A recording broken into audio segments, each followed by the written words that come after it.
चीज़ है कि जो इंसान नारी को सम्मान नहीं दे सकता है वो इंसान इस समाज में रहने के काबिल नहीं है। मुझे आज एक वाकयात याद आ रहा है, मैं बोलना नहीं चाहता था। इंडिया वर्सेस पाकिस्तान फिल्म की शूटिंग मैं 2016 में कर रहा था। 2016 इंडिया वर्सेस पाकिस्तान फिल्म की शूटिंग कर रहा था। मेरे साथ मेरे छोटे भाई कल्लू बैठे हुए थे और राकेश मिश्रा बैठे हुए थे। तो राकेश और कल्लू ने कहा कि भैया एगो लइका बाटे मिलवावा तनी आपसे, वो गाना गावेला तो तनी टाइम पास होके। हम कहीं चलो ठीक बाटे। शूटिंग हो गई थी और विलन ग्रुप का कुछ सीन चल रहा था, तो मेरे को कल्लू बाबू ने नीलकमल से मिलवाया था। 2016 की बात बता रहा हूँ मैं आपको। 2016 में आए, उसके बाद से नीलकमल आके प्रणाम वणाम किए, बातचीत हुई, तो बोले भैया हम गाना गावे, हमको नहीं सुनाओ कुछ अच्छा। तो उन्होंने नीलकमल ने गाना गाना शुरू किया। वो गाना इतना गंदा था, इतना गंदा गाना था कि मैं उनको सेट पे से उठा के भगाया था। मेरा भागो यहाँ से। उस जगह पे कल्लू और राकेश मिश्रा बैठे थे जब मैंने उनको भगाया था। मैंने उठो यहाँ से, भागो। तुम लोग क्या सोचते हो? गंदा गाना, मतलब इतना गंदा गाना कि मैं सोच नहीं सकता था कि वो इतना गंदा गाना गाया, और मैंने उठा के भगाया। मैंने भागे यहाँ से। शर्म आनी चाहिए यार। आप लोग कैसे कोई ऐसा गाना गा सकते हो? कैसे कोई ऐसी चीज कर सकते हो जिसको किसी भी औरत के बारे में,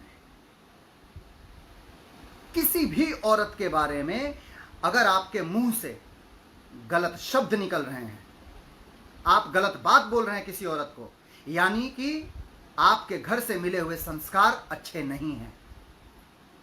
आप किसी की मां को कैसे गाली दे सकते हो? चाहे वो यश कुमार की मां हो, चाहे वो XYZ किसी की मां हो, मां के पीछे मां शब्द लिखा हुआ है ना, तो मां को गाली कैसे दे सकते हो? बहन हाथ पे कलाई बांधती है, तुम लोग बहन को लेकर के गाना कैसे गा सकते हो?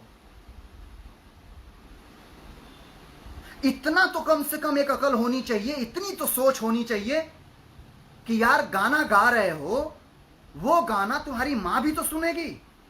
क्या उसे यह शर्म नहीं आएगी कि मैंने अपनी कोख से कितना नालायक बच्चा पैदा किया है? क्या उस बहन को वो नहीं आएगा, शर्म नहीं आएगी कि कैसे घटिया भाई के कलाई पे राखी बांधती हूं जो हमारे हिंदुस्तान की बहनों के ऊपर, बेटियों के ऊपर गंदा गंदा गाना गा रहा है?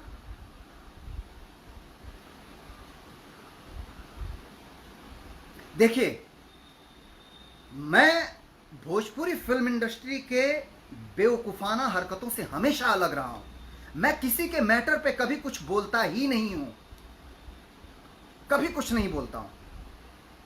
हमारे भी जीवन में प्रॉब्लम है, हमारे भी जीवन में समस्याएं हैं, पर उन समस्याओं को मैंने कभी पब्लिक के सामने नहीं आने दिया। चाहे वो इंसान एक साधारण सा इंसान हो या कोई बहुत बड़ा स्टार हो, हर किसी के जीवन में प्रॉब्लम है।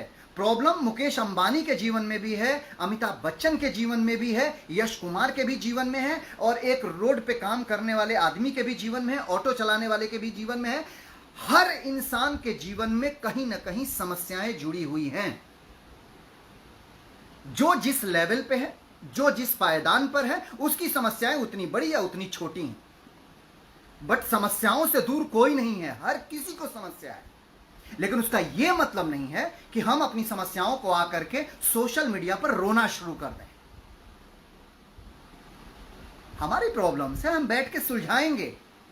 मेरे भी जीवन में प्रॉब्लम्स हैं, पर मैं आकर के कभी भी सोशल मीडिया पे अपना रोना नहीं रोता हूं कि भैया मुझे ये प्रॉब्लम है।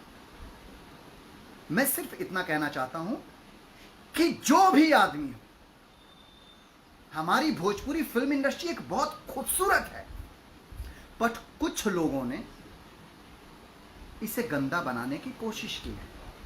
मेरा मानना है कि अब चाहे मेरे जो ये बड़े स्टार्स लोग हैं, बड़े प्रोड्यूसर्स लोग हैं, बड़े डायरेक्टर लोग हैं, हम सबको मिलना पड़ेगा, हम सबको एक साथ जुड़ना पड़ेगा, ताकि हम अपनी इंडस्ट्री को, आज भोजपुरी इंडस्ट्री जिसको 35 करोड़ लोग भाषा को बोलने वाले हैं, 40 करोड़ लोग बोलने वाले हैं, वो कहीं ना कहीं हम सब जब एक साथ मिल जाएंगे ना, तो हम बॉलीवुड से कम नहीं रहेंगे, हम साउथ की फिल्मों से कम नहीं रहेंगे। बस मैं इतना कहना चाहता हूं कि हम सबको एक साथ आना पड़ेगा।